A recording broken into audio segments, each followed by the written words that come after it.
අපි අද රසමරස කොටුකොළ කොළ කැඳ එකක් හදමුද?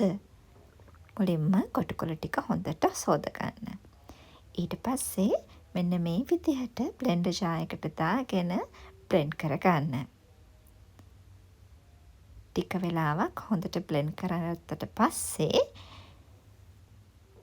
ඒ ටික ලිප උඩින් තියෙන භාජනයකට දාලා පෙරා ගන්න.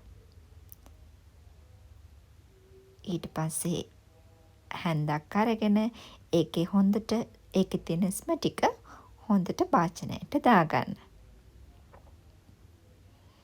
මේ පේනවනේ කොළ පාටට තියෙන ලස්සන. මෙන්න මේ විදිහට හැන්දක් අරගෙන හොඳට කලවම් කරන්න. එතකොට ඒකේ ස්ම ටික පල්ලෙහාට වැටෙනවා. ඊට පස්සේ ලිප ඔන් කරලා මෙන්න මේ විදිහට පොල් කිරි ටිකකුත් එකතු කරගන්න.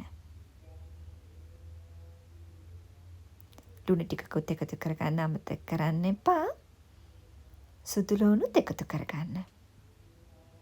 මේ විදිහට හොඳට කලවම් කරන්න පොල් කිරි ටික පැහෙනකන් සුදු ලුණු ටික තැම්බෙනකන්. මෙන්න අපේ කොළ කැඳ වීදුරුව රෙඩි. එන්ජොයි!